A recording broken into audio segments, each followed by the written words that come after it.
Hello, and welcome to this episode of the World Discord podcast. I am Joel Ostro. Joel, I'm still Brian Endless. You are. How you doing today, Brian? I'm good, thank you. We have we are returning to Rwanda for this episode, um, where over the last week, Rwanda has made some unfortunate news with yet another incursion into Democratic Republic of Congo. For a little bit of background, well, first of all, we have just a really disreputable guest today who will be informing us about this situation. I think his name is Brian Endless. Yeah, the Uh, Rwandan government certainly thinks I'm disreputable. yeah, this is true. If you're in the humanitarian world, that's a sign of respect. So I'm That not. serves to make you respectable. This is Yeah. true. Um, so just a little background. The news this last week has one of Rwanda's militia groups, and that'll probably be my first question for you, Brian, M23, but certainly backed by the Rwandan army, um, made an incursion into, and from what I understand, has seized control of the provincial capital of Goma, a large city in Rwanda.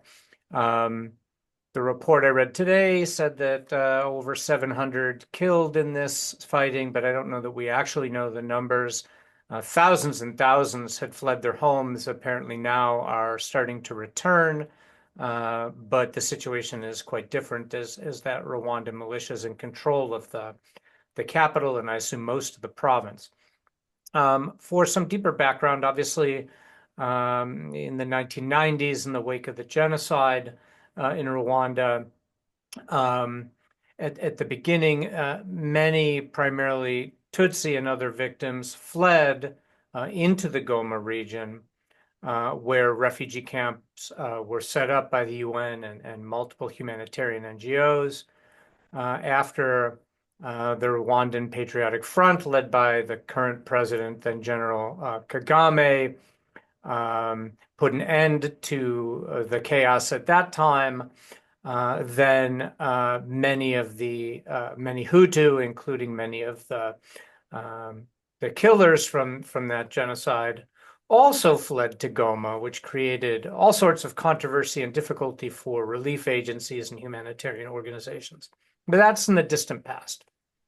Um, as a side note, over really, I think we can say several years of conversation, uh, it took Brian a while to dislodge me from what had been admiration for, appreciation of Kagame, and some result of really biased and let's just say incomplete reporting for many years, both at the journalist level and government level, for reasons that now quite escape me. The United States and our European allies, um, up until very recently, maybe even still today, consider Rwanda a model regime and the Kagame government sort of a darling of Western donors and aid.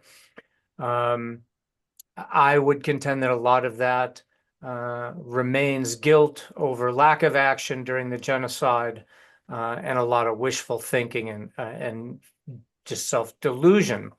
The Kagame has been in power now for over 30 years, regardless of what he was at the beginning. Any individual who clings to power for that long it can only be described as a dictator. His dictatorship has been particularly brutal. Brian, as is your title executive director of the Hotel Rwanda Rusesabagina Foundation, was Isn't it? instrumental in um, in freeing Paul Rusesabagina, who people may know is the hero depicted in the film Hotel Rwanda. He was kidnapped and imprisoned for several years, through almost 3 years, I believe, in a Yeah, Rwanda a little bit under jail. 3 years. Um, uh, and really, the situation is anyone who opposes in any way Kagame is branded a genocide denier, and runs afoul of the regime and subject to attacks of all sorts.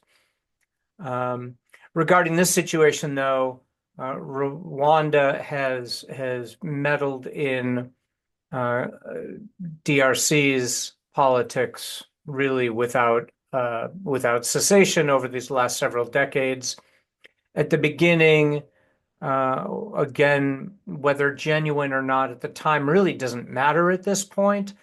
The argument at the beginning was they were trying to arrest the leaders and organizers of the genocide and the worst of those who were involved in the killing during the genocide, Hutu primarily. But now it has clearly gone well beyond any justification of that sort, about which I, along with many other issues, am ignorant. And so, Brian, my first question about this is, what the hell is M23? What is the relationship to the Rwandan army? Why don't they just call it the Rwandan army? And what the hell do they want in this situation in Goma?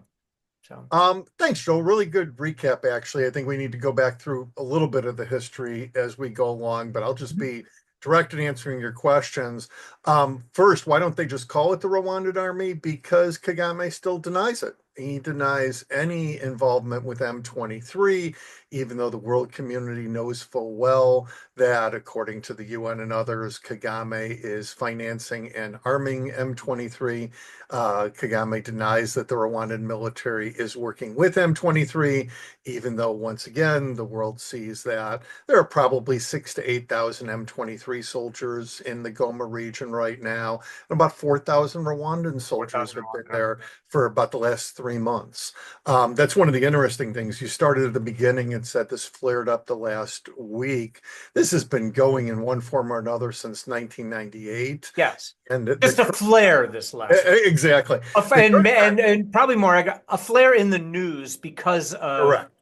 apparently a total capture of Goma at this point. We could not Exactly. make it. And that's the biggest thing. When the atrocities really pick up, occasionally we see this hitting the news. But we should say 6 million people have been killed in the Congo, and really it's probably closer to 7 million Is that a since lot? 98.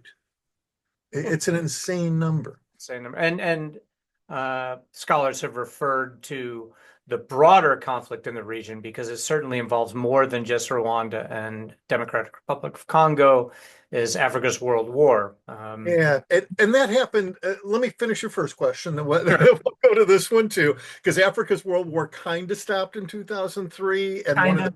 concerns is it might be restarting now. Yeah. M23 is the latest iteration of the rebel groups that are supported by Rwanda in Eastern Congo. And there are This many, right? there are, yeah, and there have been many over time, and this is the biggest one. So there are 100 different rebel groups in Eastern Congo. They've been supported by Rwanda, by Uganda, by Burundi, and Burundi and Rwanda are currently fighting inside of the DRC, an unofficial war inside of the DRC. The DRC government supports groups. There are groups that are opposed to the DRC government. It's insane how many groups are there. And they're fighting both for territory and for life, but also the ones that are supported by other governments are fighting for conflict minerals.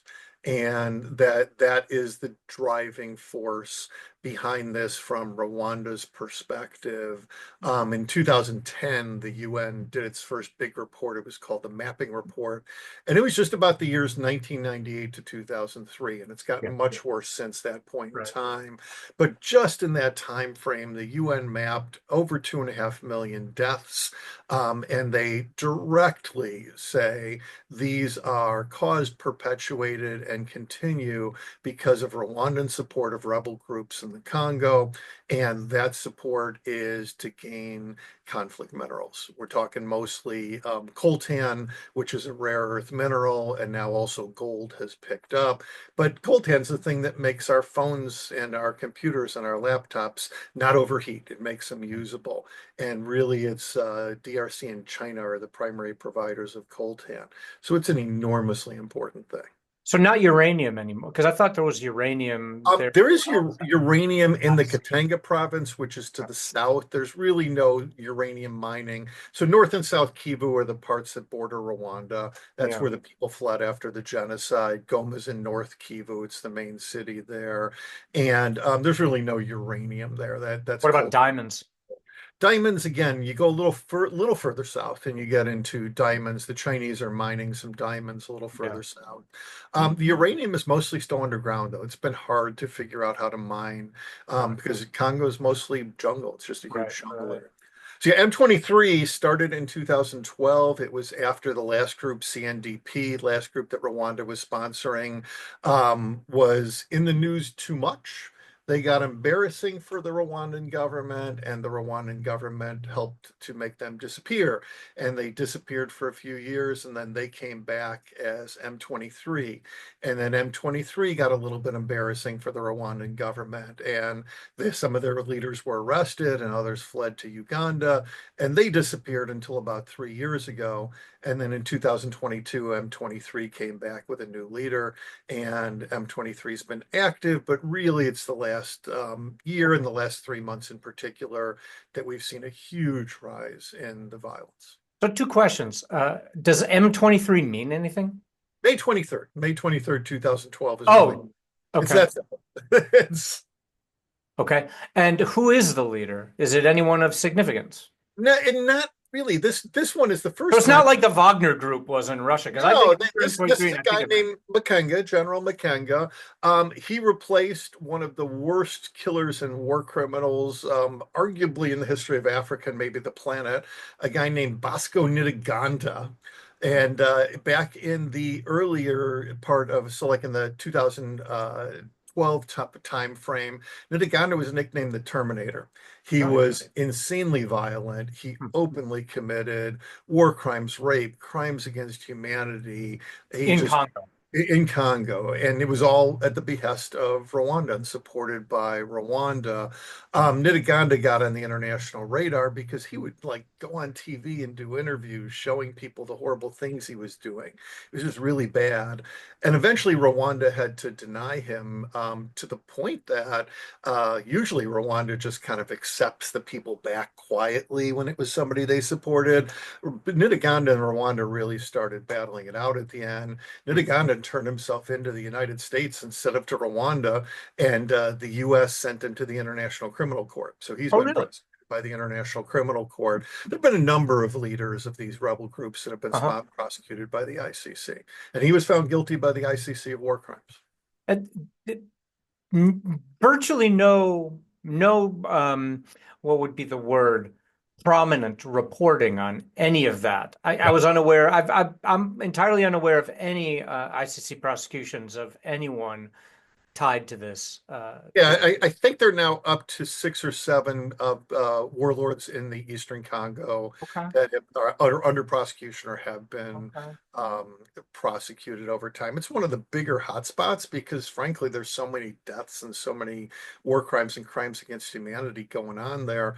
Eastern Congo has been the rape capital of the world since Yeah. 98. It's Well, just what is Kagame's, what is Rwanda's end goal? Like, what do they want? Just is it just control of the minerals, or is it also territory? Or we've talked about this before, and you've kind of shrugged a couple times, like you just did, and I'm wondering if that's like.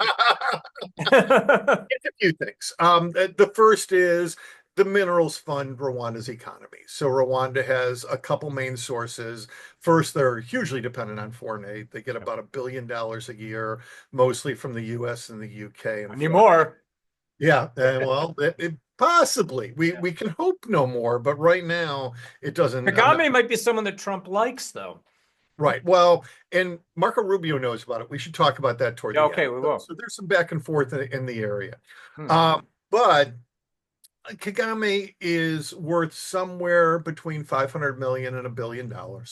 Nobody has any idea how much, exactly how much. It's not in the country, it's out of the country. And a significant amount of that comes from profits off of conflict minerals. Mhm. They get mined by either cheap labor or slave labor or unpaid labor in the Congo. They get shipped by these rebel groups through Rwanda. They get washed in Rwanda and sent out on the international market as Rwandan minerals. There's effectively no natural sources of coltan in Rwanda, and yet in 1998, it became their number one export was coltan. And Gold is that's central, you said, for electronics like cell phones and Yeah, tablets and it's things like that, the right? piece of your cell phone. It's a little thin layer of your cell phone, is my understanding, that takes in all the heat. And if you ever worried about, is your cell phone going to burn your ear off? It Yeah. doesn't do that because of the thin layer of coltan that's in there. So modern electronics can't run without this. This is how we keep the heat down in modern electronics. And does this explain the primarily why the EU has continued to support the Rwandan government? Absolutely. So it's a couple of things. First, it's coltan, and that's a big one. And I don't want to say that the EU and US are supporting the Rwandans because of that, because it's not being sold to the EU and US, it's being sold to companies. Yeah, Com but we know how our political system exactly. works. Companies certainly put Us some is the pressure on. government. The bigger thing is nobody puts pressure on the other side. Correct. I've been talking about it with other humanitarian groups. Human Rights Watch, Amnesty report on it every year. The UN reports on it. Mhm. The State Department reports on it. The EU Foreign Ministry reports on it. But it's not a big deal in elections. Nobody knows where Congo is. Yeah. Congo's gigantic. It's half the size of the United States. Rwanda's a Yeah. tiny, tiny little Yeah. postage stamp the size of Vermont. And Rwanda's controlling the dialogue here. But so there's a lack of caring. There's just a lack of public information. Nobody's doing anything. It's often called an invisible conflict. It's easy for governments to ignore it and just to keep the status quo. And then the US and Europe have great military ties with Yeah. Rwanda. Yeah. I will give Kagame full credit. He's a nasty dictator, horrible human rights inside the country, 6 million plus dead on his watch in the Congo, but he is fantastic at PR. And you talked about He's the Trump. genocide. He's an African Trump. Well, yeah, but I'd say he's better. I mean, I think Kagame's Better at what what he does, not a better Trump person. Just wants to be clarify. in many ways. Yeah. But the other thing Kagame's done is Rwanda is the number one contributor to peacekeeping in Africa. And what the UN members know, and the US and the EU, is if they slap Kagame down too hard, they're We'll afraid he pull out pulls of the peacekeepers, EU. and then Mhm. peacekeeping operations fall apart. And the So it's African all Union is critical for peacekeeping operations all across the continent. it's all closely tied together. The AU is the same thing. Could the AU do something? Maybe, but Kagame's friends with a lot of AU members. He's been president of the AU recently.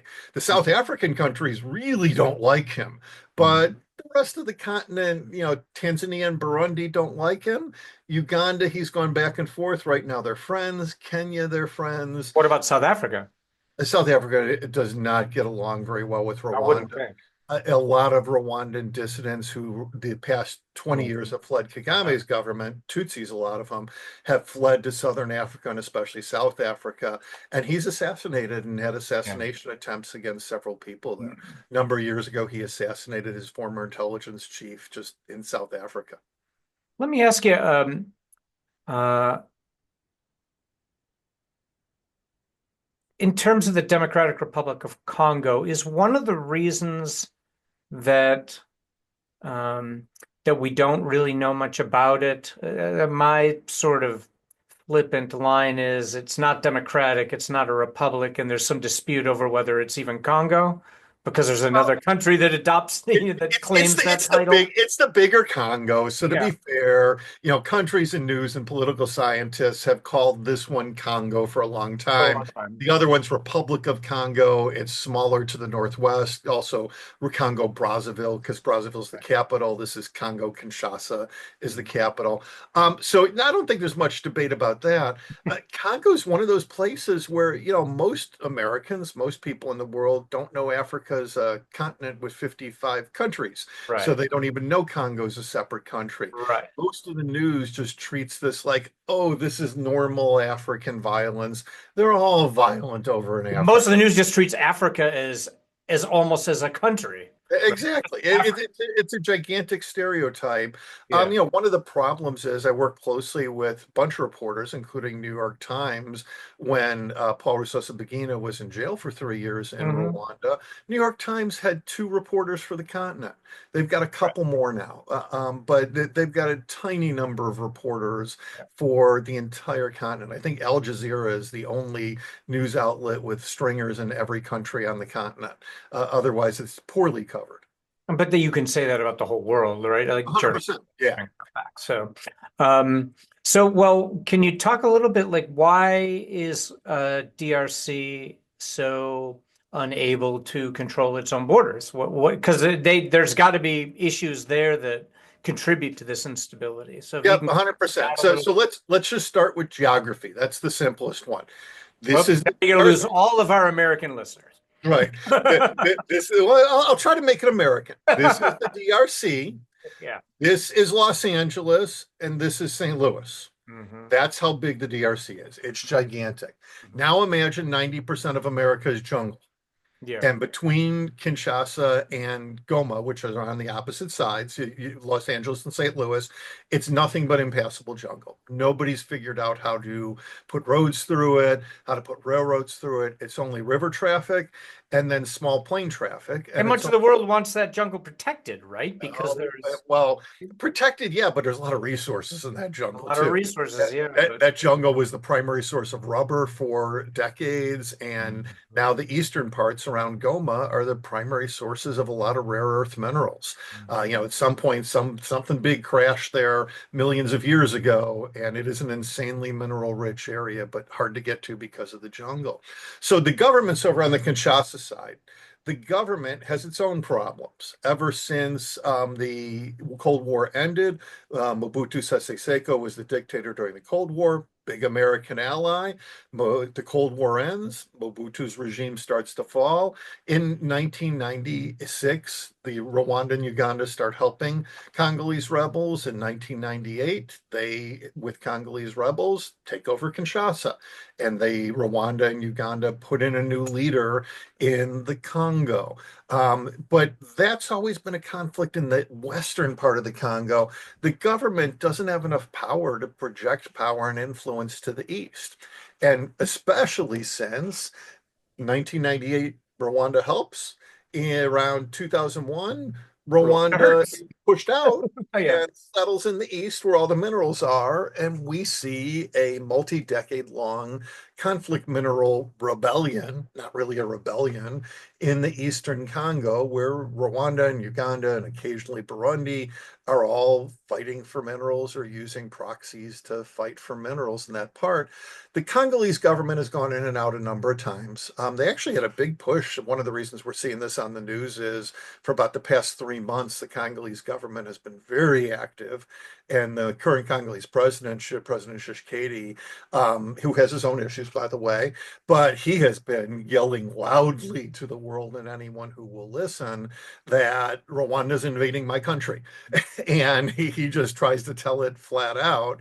And very few people listen, and especially the news, when they do listen, doesn't seem to care. Although that seems to have changed over the last couple of weeks a little bit. Yeah. Is it my understanding back with the toppling of Mobutu's regime was Rwanda sort of expected, or and there was some suspicion that there was a deal between Kagame and was it Kabila at the time? It was first Kabila, Joseph Kabila. Yeah, that sort of Rwanda would help them to topple Mobutu, and Rwanda would get some of the spoils in eastern Rwanda. Part of those spoils were they got to go after the Hutu that they wanted to capture and kill.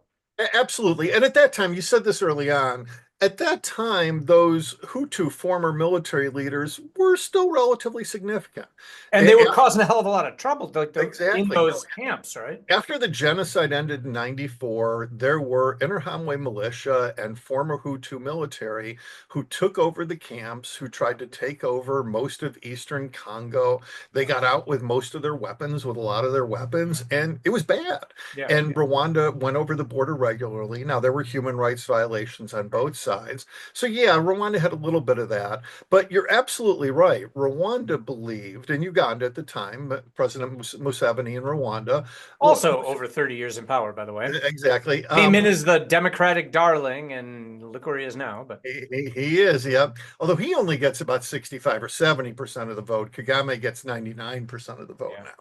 So, he's not as democratically elected as no, Kagame. Anyway, 98, Kagame and Museveni absolutely thought that they had Kabila. Kabila was a Tutsi. Kabila was working with them. They thought he was our boy, is the way yep. they used to talk about it. That's pretty common in Central Africa. I have found when you're speaking down to someone in a position of power, you call them a boy instead of a man, and they often don't like it, as Kabila didn't. Anyway, they put Kabila in power, Uh-huh. and then within a year, Kabila was getting complaints because all the Rwandans and Ugandans were there, and he effectively kicked them out. Yep. And he asked them to leave, but when they left the capital, and they just went back to Eastern Congo. And then some of them took off their uniforms and they formed new rebel groups Right. in Eastern Congo. And those rebels have been in existence in one form or another since that point in time. And there have That been was that was flare-ups of violence like this throughout. 100%. Yeah. That was a period of Africa's World War from 98 until 2002, 2003. It was not just Rwanda, Uganda, Burundi, Congo. It was the countries of Southern Africa were helping the Congolese government, some of the other countries to the west. There were at one point 11 different countries involved. And again, almost 3 million deaths over that period of time. And it was horrific. And Congo was the battleground for everything. There was some fighting around Kinshasa. The fighting moved to Eastern Congo, and that was mostly driven by Rwanda and Uganda when it drew moved to Eastern Congo. But that was a bad period. One of the things people are exceptionally worried about right now is the Southern African countries are starting to get involved. Angola is one of the leaders. They're on Congo's side, as they've been in the past. And there's a concern that there may be foreign militaries coming in again, in addition to 4,000 Rwandans who are there. And that could be another insane flare up in the region. And the nominal purpose would be to evict the Rwandans. Yeah.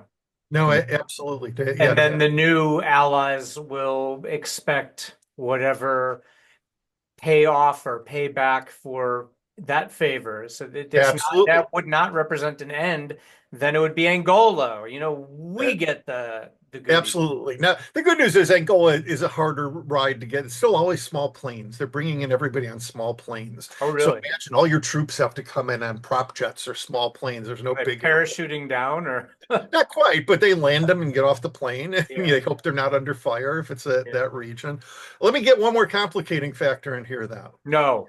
Personally, I think it's the most important complicating factor now. It is called China. I And think we have to pronounce it China. China.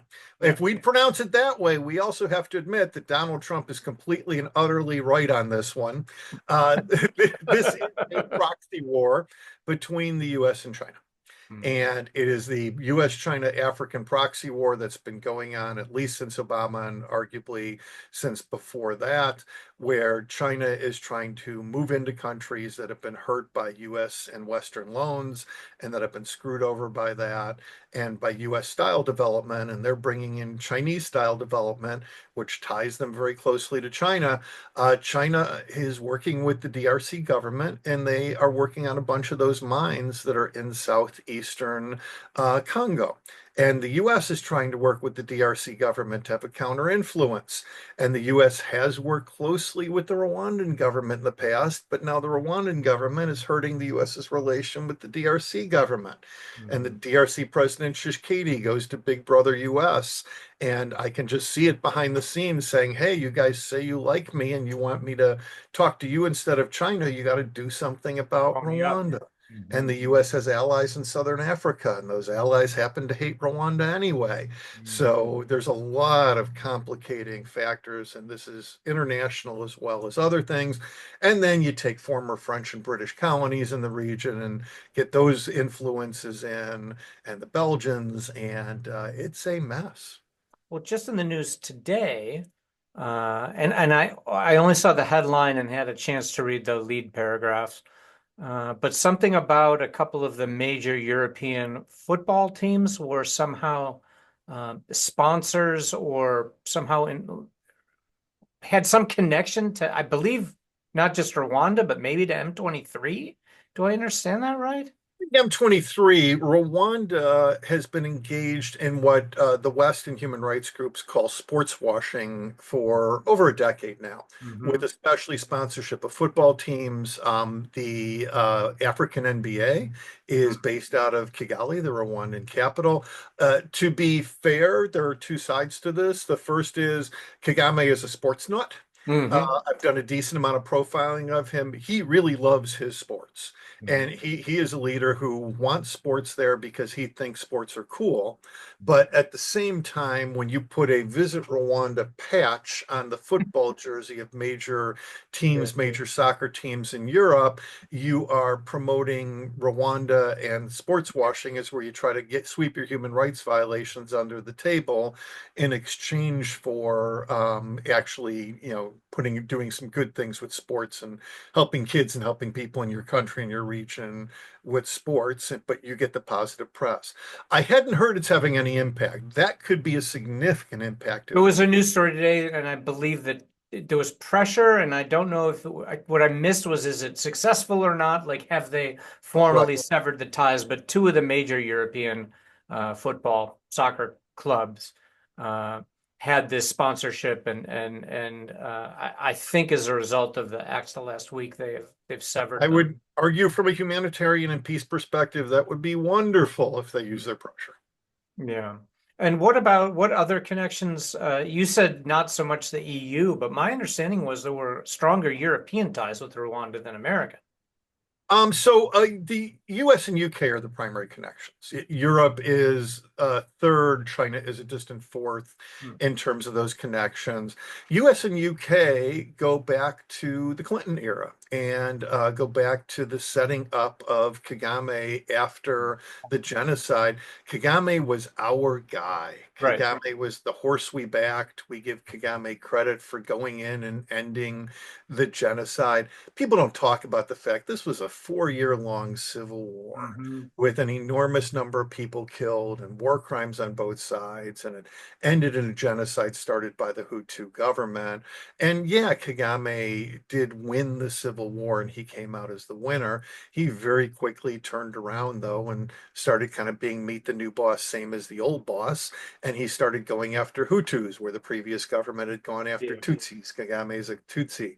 So that they're, went from one type of problem to another type of human rights There problem. were at the time, to be fair, legitimate reasons for the support of Kagame when the genocide broke out, because he was one of the primary negotiators of the Arusha Accords, as I understand, But that the US and the UK were involved in. And so the judgment was that Habyarimana, the Hutu government in Rwanda, never had any intention of standing by the accords and more outwardly violated it. I know this is contested, but like right. that was Oh, the oh, understanding oh, at the oh, oh, time. this isn't contested at all. Habyarimana had no intention of Right. standing But by. your argument is Kagame didn't either, Exactly. Yeah. but Mostly, though, it wasn't Habyarimana. There was a Hutu power Hutu government power led government. by Yeah. his wife and generals who Hmm. thought he had given everything up.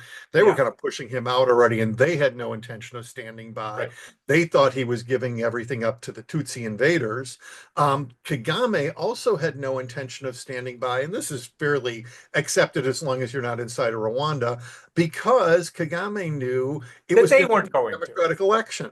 Yeah. And there were only 14% Tutsis inside the Yeah. country. And Yeah. his side was going to lose a democratic And election. you also knew that Hutu power had no intention to abide by the agreement that they'd Absolutely signed. not. So, It was clear to the insiders. The outsiders, though, I've a good acquaintance with the U.S. ambassador who was there at Arusha in 1993 negotiating.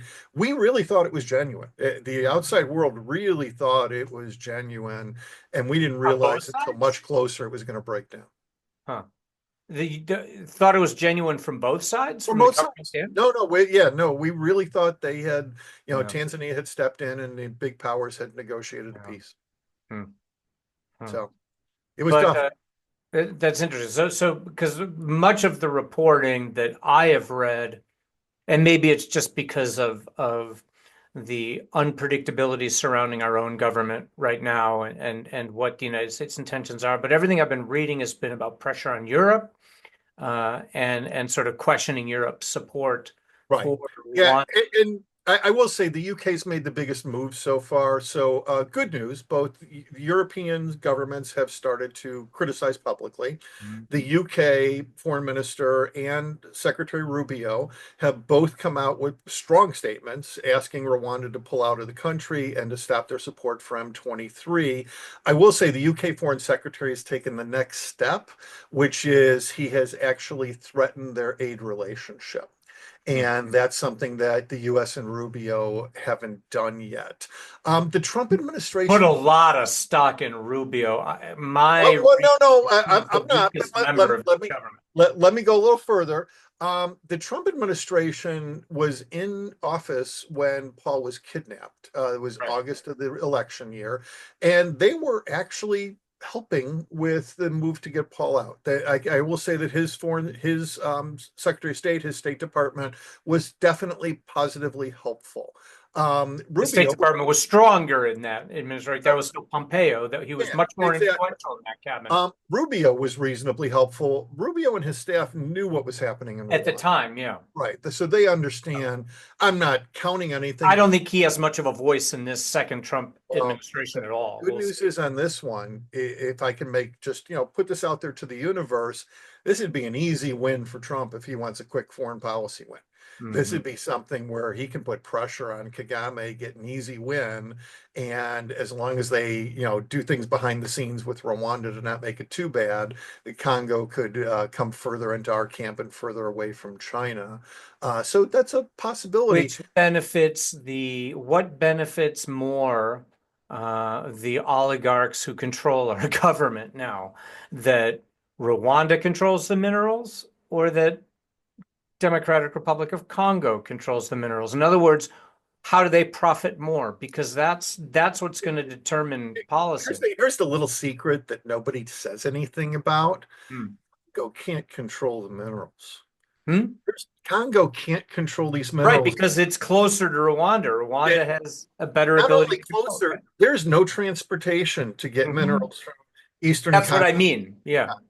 It doesn't exist. Even if it was a free, fair trade deal, they'd be taking them out of Eastern Congo through Burundi or Rwanda or Yeah. Uganda to get them to port in Kenya, probably. Right. So this would be a multi-country deal, no matter how you did it and So work. why would this administration that only cares about lining the pockets of the members who control the administration, why would they side with Democratic Republic of Congo? Now They'll you're side with assuming Rwanda. more pre-planning than I than I have.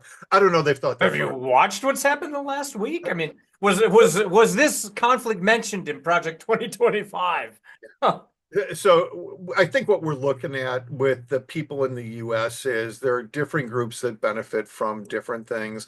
We Right. certainly want the flow of minerals to continue. We also want to oppose China and Congo. And that's a huge thing. What we don't want is China to get to the coltan in Congo. They're down in the gold and diamonds region much more right now, because if they get to the coltan region, they literally have a monopoly on coltan in the world. It'll be like South Africa and diamonds. They will have enormous control over coltan. Is this the singular deposit of coltan? Like where else It's the do they keep? singular biggest deposit, according to geologists, but China has more exports because the Okay. Rwanda or the Congo deposits are underutilized because of the area and because it's hard to get to. So, but yeah, it would be absolutely huge if they had that. That'd be an enormous thing. Hmm. And One other thing I should say, by the way, we're replaying history again, as happens many times. In yeah. 2012, with the first M23 group under Bosco Ntaganda, the Terminator, who I mentioned, that group did too much. They got too violent, and they were slapped down at that point in time, in part because the US and the UK both took away Rwandan aid. Now, the interesting part was the UK took away half the aid, and then the interior minister gave it all back a week later. And the US, out of about I three, four, remember that. 400 million in aid, took away a whole $10 million in aid. Mhm, Yeah, mhm. it was just, $10 million out of 400 million. That's, I'm sure that hurt a lot. We gave a pittance. We did a small effect, but it was the political maneuvering that made it stop at that point in time. So there is a history of politics and economics stopping this if the US and UK, and to a lesser extent the EU, and possibly the sports teams are all willing to go in. But news coverage is what does this. Kagame fears news coverage. He wants no dissent. He wants nobody to say negatives about him internally or externally. And when he sees things like this, it's bad for Rwanda. This is just bad for him, bad for Rwanda, and he does his best to stop it. So he can be moved through bad news coverage. So, I know the analogy is imperfect, but I certainly know more about, and I would imagine just because of the intensity of the coverage a couple years ago and a year ago, uh, that most of our audience will have some more knowledge going in of what the Wagner Group was and its relationship to Putin and the Kremlin. Right, And at it, towards the end, most of us understood that the Kremlin controlled the Wagner Group, right, but that its leader and its operations were far-flung enough, and the purpose of its existence was to make it look like it wasn't the government doing the things that the government was doing. And over time, as an entity, Prigozhin, who was the leader of that Wagner Group, fancied himself more independent than he really was. right, Um, and and then when he was assassinated with the downing of his airplane with him and his lieutenants, then the Kremlin sort of took it over, renamed it, and just made it essentially a militarized arm of Putin's, independent of the formal army. right, Now, M23, the difference is there are many of these militias, as you say, but M23 is the most significant. right. Is the analogy apt? Like, does M23 fancy itself an independent organization that wants to control anything, or is Don't it know. really a You just reminded me, by the way, I'll answer your question 1 second. One of the other side things here is there's an ISIS affiliated group that comes out of yay? Uganda, not supported by Uganda, but comes out, and they're the biggest one fighting against M23. So that complicates things even more in the region. M23 is still the biggest. M23 right now is the most violent, although the ISIS group was for a while. In 2012, the situation with the Terminator was exactly like you described with the Wagner group, where he got too big for his britches and Rwanda wasn't able to control him. What we know right now is Makenga is an arm of the Rwandan Did government. Kagame have him turned in? You said he was taken by the ICC, right? Right. No, no, he fled away Oh, from Kagame nice. in 2012. This is a fun story. Okay. The Terminator, the big guy who Rwanda had supported, but he and a number of his officers fled across the border into Rwanda, but he disappeared on his own when he fled to Rwanda, and he turned up a couple of days later in the US Embassy in Kigali Hmm. asking for asylum and asking. We said we'll give you asylum in The Hague. Yeah, well, no, he has to be sent to the ICC instead of Yeah, to Rwandan yeah, court yeah, because yeah. he knew what the Rwandan courts would not be nice to him.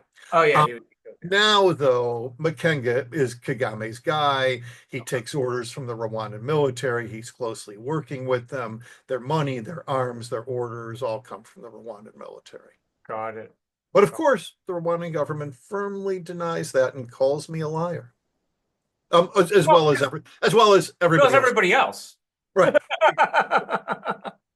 Um, uh, well, how do you see this playing out over the next um, month? Like, what's the best outcome? What's the worst outcome of likely outcome? Not the best outcome. I Of what's think gonna, if given the possible trajectories, the realistic ones, what would be a better outcome? What would be a worse outcome? so. I've been following the region for too long now, and we're following historical patterns.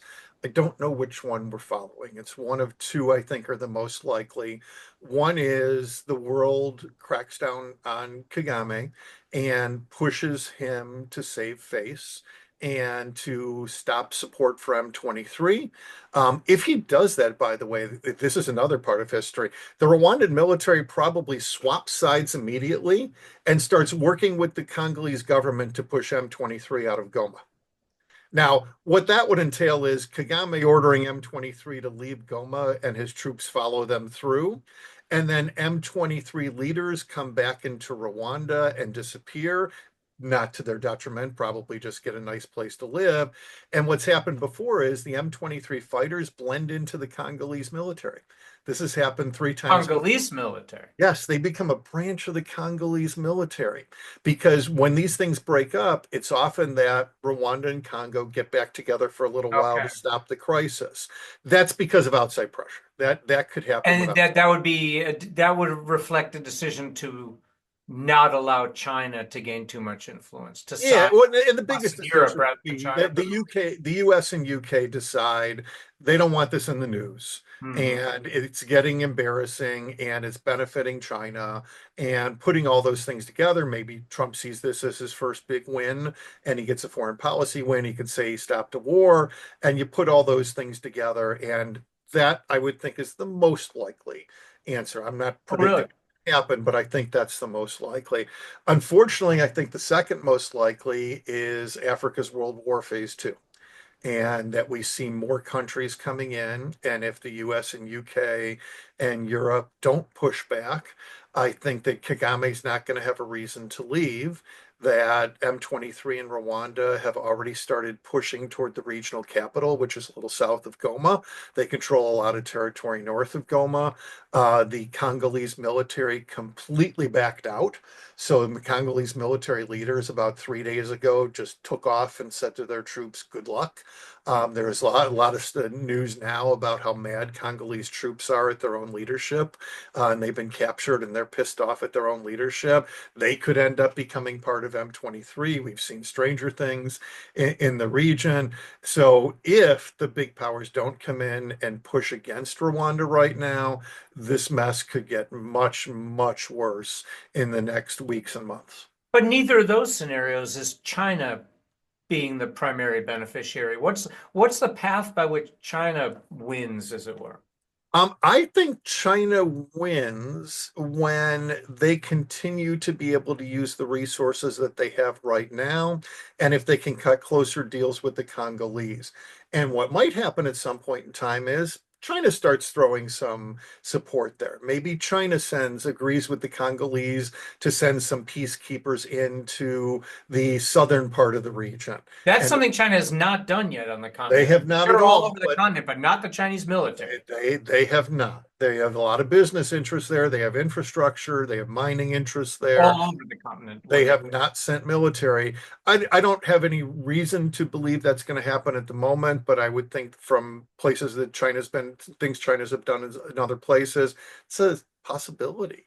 I'm not going to predict that one, but I think It it's seems possible. like so China being the primary beneficiary here, you seem to think is a lesser likely outcome Yeah. than Now, the other thing we have to remember chaos too or the is US and Europe benefiting. yeah.